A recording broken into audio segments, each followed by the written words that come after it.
Jadi kami dari kelompok 6 konseling anak dan keluarga.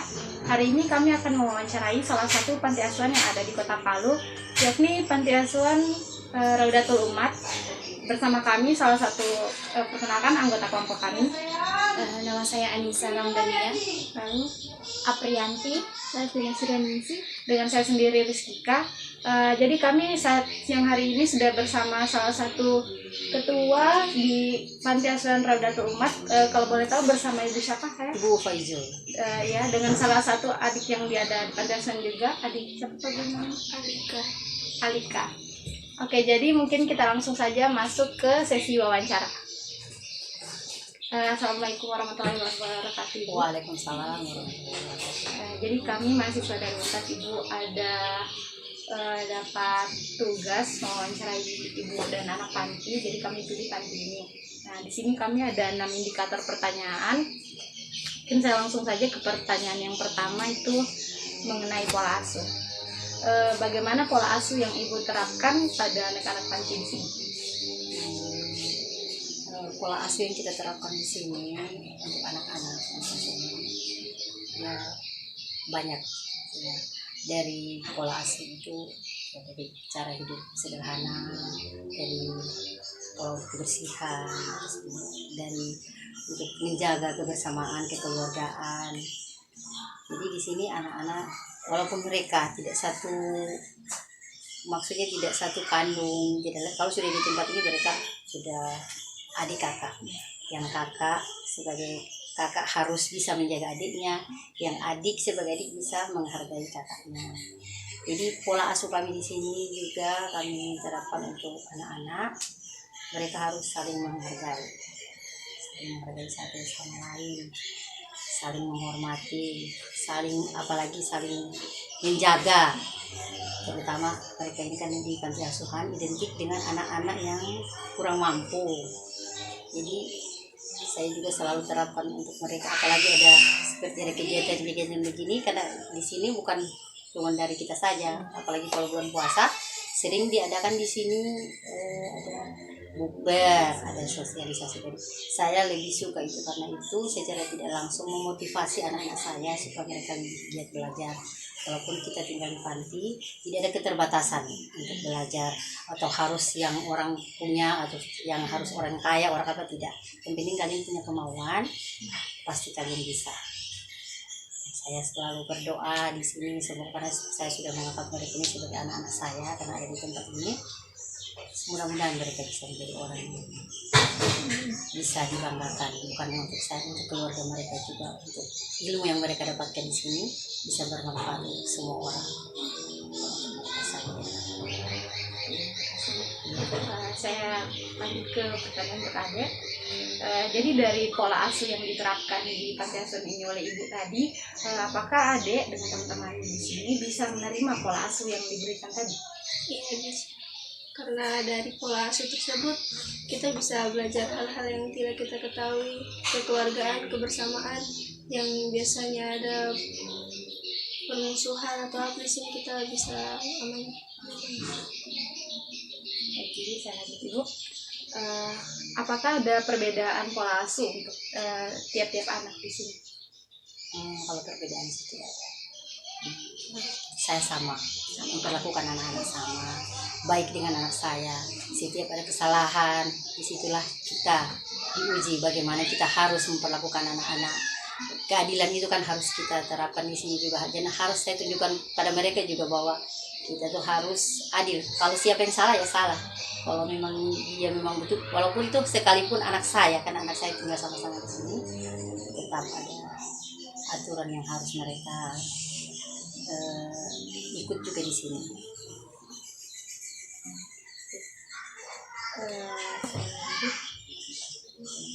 Apa tujuan yang ingin dicapai dari penerapan pola asuh pada anak tersebut? Tujuan saya yang pastikan yang positif untuk anak-anak. Tapi tujuan yang paling utama itu saya untuk anak-anak biar mereka bisa hidup mandiri ke depannya nanti.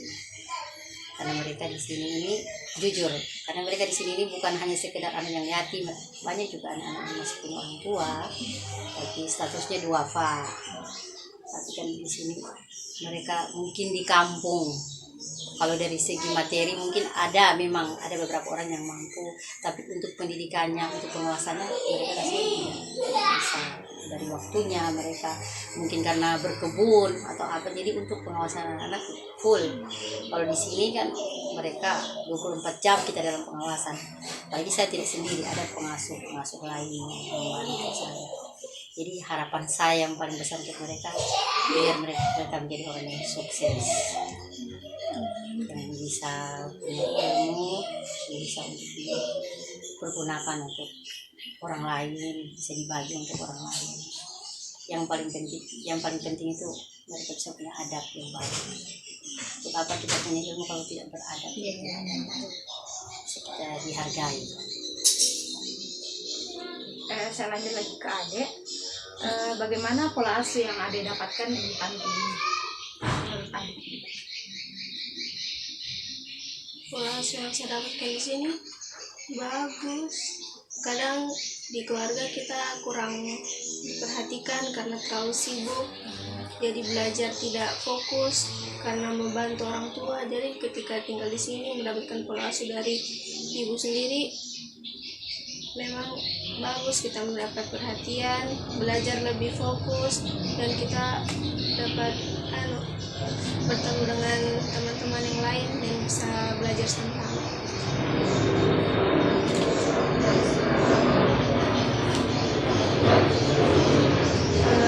Lalu apa yang menjadi landasan dari ibu untuk menerapkan pola asuh seperti itu? Ya, Yang menjadi landasan ibu menerapkan pola asuh tersebut? menjalankan sampai saya itu memang kita sudah niat, kita punya niat dari awal kita mendirikan yayasan ini kan untuk kesejahteraan anak. Jadi sebelumnya kan saya dengan bapak sudah almarhum. Jadi insya Allah mungkin saya yang melanjutkan, jadi sudah beliau rintis dari awal ini, tidak saya lanjutkan. Jadi landasan saya untuk membina mereka ini, ya itu saja dari niat saya dengan bapak untuk mereka. Anak-anak, iya, untuk kesejahteraan anak-anak. Saya lanjut. Apakah ada kendala yang ibu alami dalam penerapan pola asuh tersebut? Kalau kendala banyak, dan tidak ada seperti yang kita lihat semua, tapi kita lihat pasti kita punya kendala itu, tapi alhamdulillah kita bisa melewatinya dengan sabar. Mungkin di suatu tempat seperti ini kita butuh kesabaran dan keikhlasan. Kalau kita bisa sabar, kita bisa melewatinya dengan kendala-kendala itu, bisa kita lewati dengan, mungkin kendalanya banyak, saya tidak bisa sebut satu persatu. Iya. Salah satunya saya, kalau menurut saya pribadi, saya tidak tahu kalau biasa yang lain. Kalau menurut saya kendala yang paling mungkin berat untuk saya itu penerimaan dari masyarakat. Karena awalnya kita kan mungkin banyak panti-panti asuhan di sini ini yang mungkin kita tidak bisa salahkan mereka, karena banyak yang sudah menyalahgunakan. Jadi tanggapannya mereka ini seperti itu.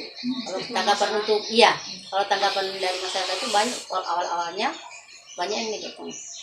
Karena mereka pikir kita hanya sekedar anak-anak ini hanya sekedar kita kumpul untuk cari dana untuk tapi setelah mereka melihat dengan perkembangan kita di yayasan ini, sudah ada pembangunan, sudah masjid, sudah ada, jadi di situ mereka sadar bahwa memang kita betul-betul niatnya hanya sekedar untuk pribadi saja, tapi memang untuk kesejahteraan anak. Saya lanjut ibu.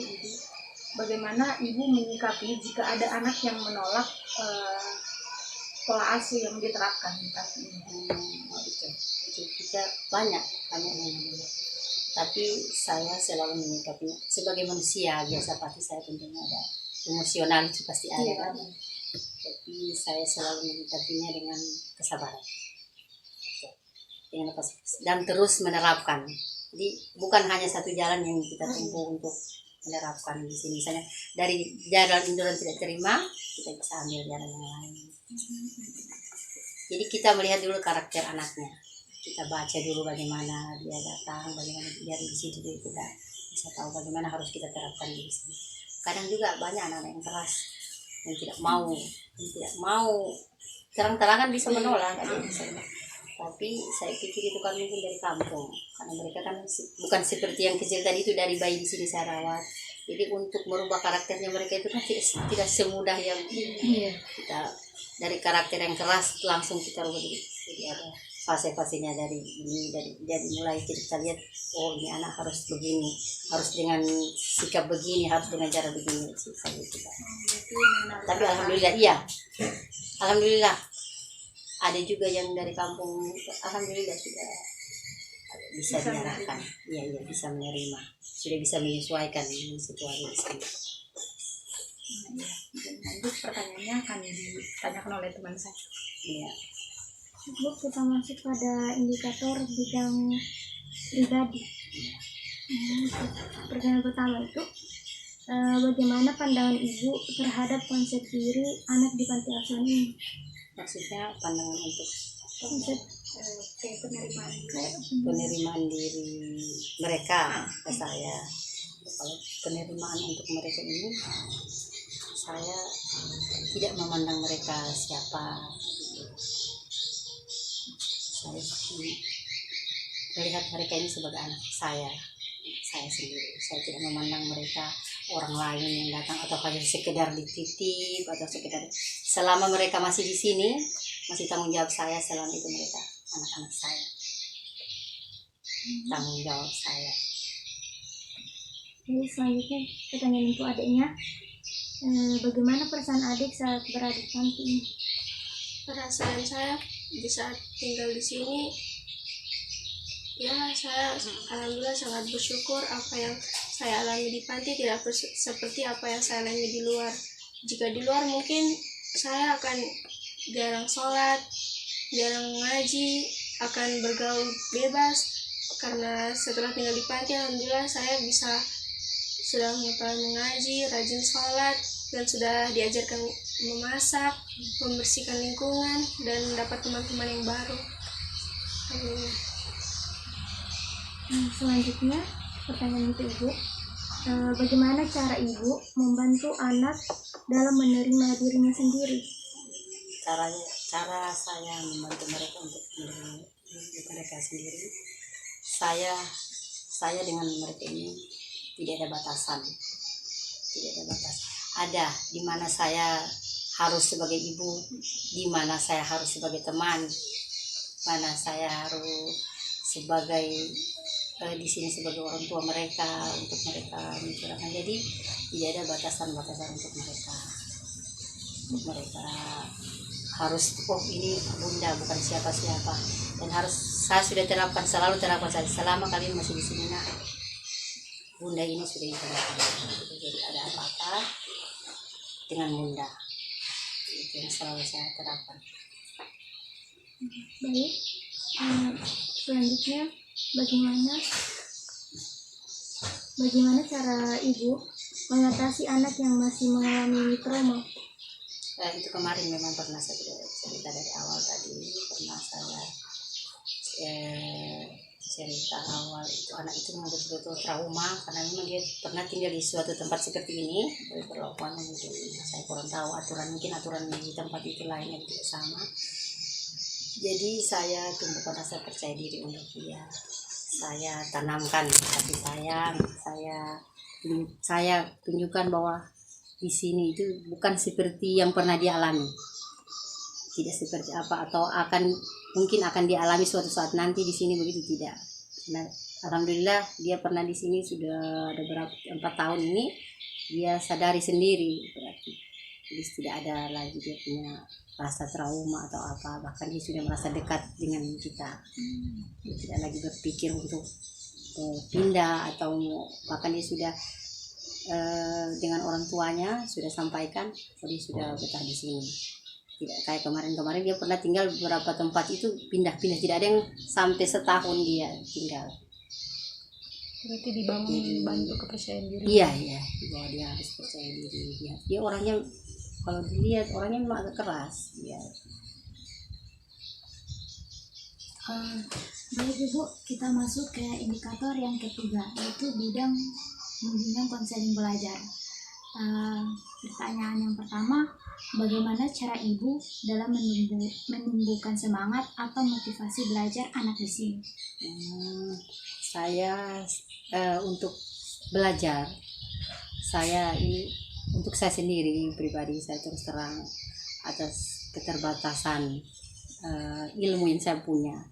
Jadi saya ambil, ada guru-guru yang dari luar, yang privat, dari bahasa Arab, kaligrafi.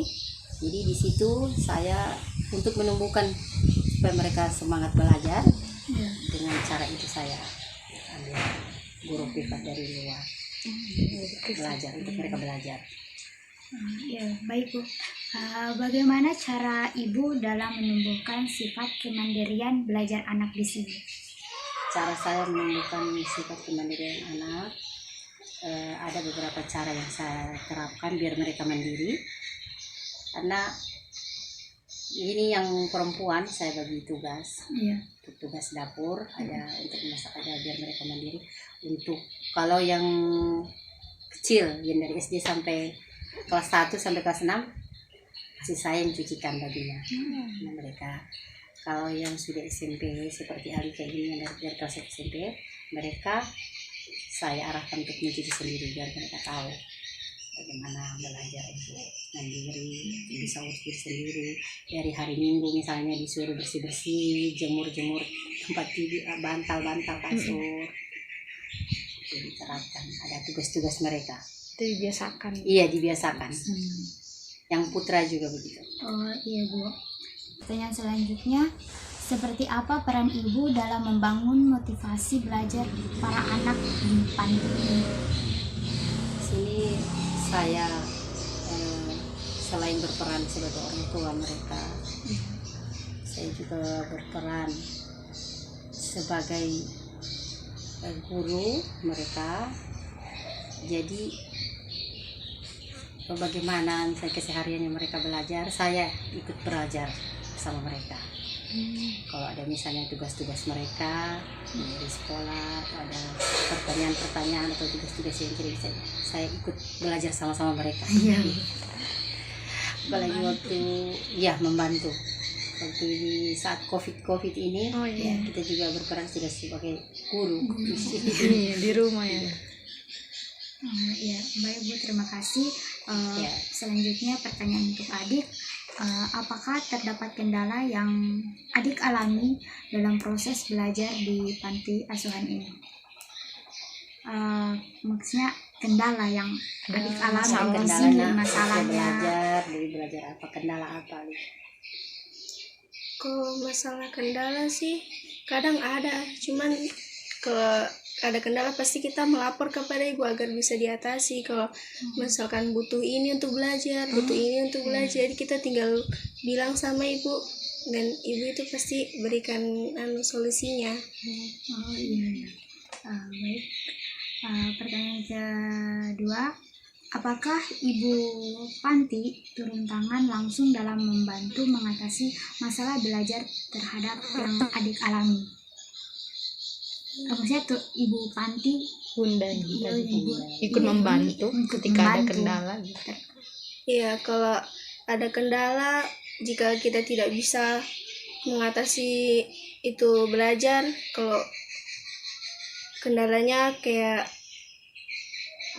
butuh, di saat tidak ditahu kita tanya sama ibu. Kadang kalau tidak ada, kan ada guru-guru juga yang biasanya mengajar di sini, Ustadz, kita bisa tanya langsung sama itu Ustadz kalau ada yang kita tidak tahu dalam belajar.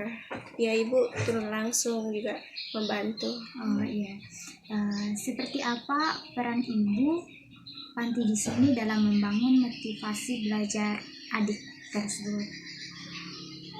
Peran ibu di sini ya sangat luar biasa karena dia bisa membangunkan motivasinya kita untuk perannya itu sangat besar. Dia bisa menjadi guru, menjadi ibu, menjadi teman. Jadi saat belajar kita tidak ragu, tidak takut, dan pasti bisa untuk menyelesaikan itu dalam hal belajar. Lebih santai ya belajarnya. Iya. Ya, baik, terima kasih. Selanjutnya dilanjutkan oleh kakak yang saudara. Nah, baik, selanjutnya indikator tentang bidang sosial. Yang pertama itu untuk ibunya, bagaimana interaksi antara ibu dengan anak panti dalam kegiatan sehari-hari di panti asuhan? Kalau interaksi saya dengan anak-anak di panti asuhan keseharian mereka, saya langsung turun tangan dengan mereka dalam kegiatan masak, dalam kalau dengan putra kan kegiatan kerja bakti, saya turun langsung dengan mereka. Jadi tidak sekedar tunjuk-tunjuk saja, oh ini saya langsung. Karena menurut saya itu lebih menjaga kebersamaan kita. Iya, benar. Terus untuk adiknya, apabila terjadi perkelahian, bagaimana cara adik menyikapinya? Jika ada perkelahian di sini biasanya kalau sebelum terjadi perkelahian kan pasti ada bicara-bicara begitu. Jadi sebelum terjadi itu lebih baik langsung lapor biar bunda yang mengatasinya masalahnya. Berarti bantu mengawasi Iya. adik-adik di sini.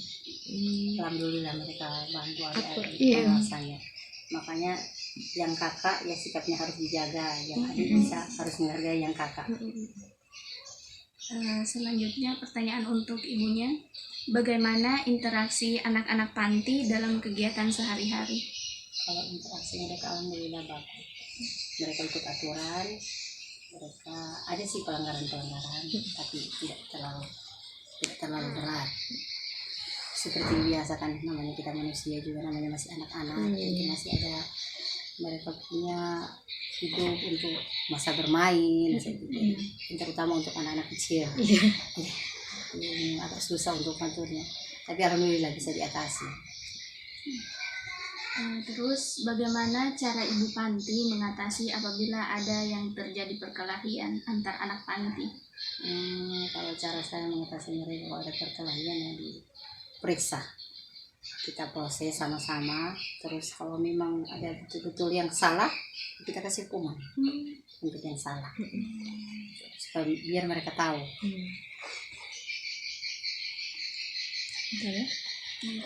Terus satu lagi, bagaimana cara ibu mengatasi jika ada anak panti yang sulit berinteraksi dengan teman-teman? Cara saya mengatasi mereka, saya terus dekati dia, terus cari apa sebenarnya kemauannya, apa dia, karakternya bagaimana, kita baca dulu, kita berarti kalau dari ada beberapa cara. Kalau ada satu cara tidak bisa di situ, kita ganti cara lain ya. Sampai dia bisa menerima. Disesuaikan dengan situasi di sini sampai dia bisa menerima. Kalaupun toh ada yang tidak bisa menerima, ya akhir dari keputusan saya itu saya kembalikan ke keluarganya. Oke Ibu, kita lanjut ke indikator kelima, indikator kehangatan emosional. Pertanyaannya itu, menurut Ibu bagaimana kehangatan yang terjalin pada anak-anak di sini? Kehangatan yang terjalin di sini, alhamdulillah mereka ini bisa menganggap, kan saya sudah menganggap mereka sebagai anak, mereka juga alhamdulillah bisa menganggap saya sebagai ibu mereka. Jadi alhamdulillah tidak ada perselisihan, tidak ada, bisa kasih sayang bisa terjalin dengan bagus. Baik, pertanyaan selanjutnya, hal apa yang dilakukan ibu dalam mengetahui kebutuhan anak asuhnya berupa rasa aman, dimiliki dan kasih sayang? Kalau hal yang saya lakukan ketika ingin mengetahui kebutuhan mereka, saya sudah dari awal mereka datang ke sini dan terkadang saya sudah terapkan itu untuk kebutuhannya mereka. Kalau memang ada misalnya kebutuhan yang harus saya penuhi itu bicara langsung disampaikan sama saya. Terus jangan nanti misalnya kebutuhan itu di sekolah hari ini, misalnya hari ini besok mau diperlukan, hari ini baru disampaikan. Oh, itu yang saya tidak dari awal misalnya, karena kita ini tidak punya proses, apalagi itu kalau mengenai misalnya masalah ada pembayaran atau apa. Jadi harusnya dari jauh-jauh hari sudah supaya kita punya persiapan juga. Iya, diberitahukan. Iya, itu yang saya selalu sampaikan untuk anak-anak kalau ada kebutuhan mereka. Jadi kalau kebutuhan untuk sehari-hari, misalnya sabun cuci, sabun mandi, karena mereka sudah punya jadwal. Saya sudah setiap Jumat ada pembagian sabun mandi, sampo,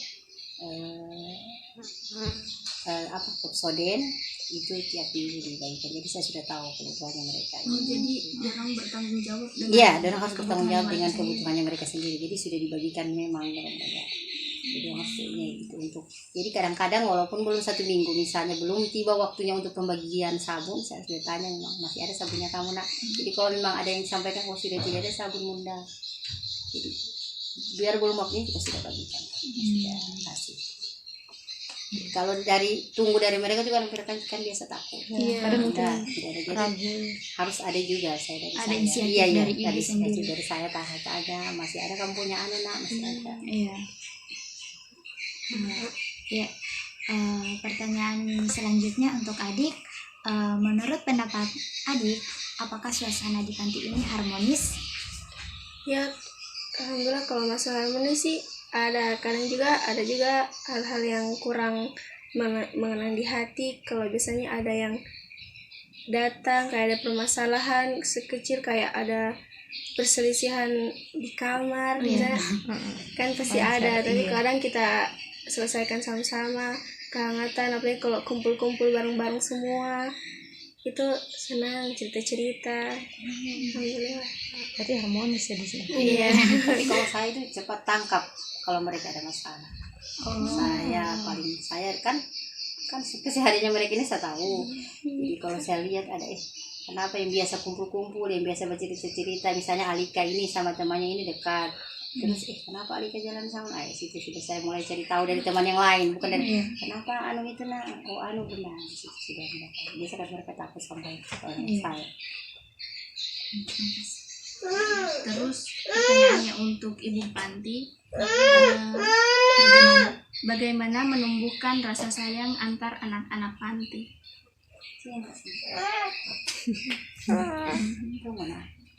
Ya, di sini memang itu penting untuk menumbuhkan rasa kasih sayang. Karena mereka di sini semua kan tidak semua bersaudara, tidak semua. Jadi memang harus ditumbuhkan rasa kasih sayang.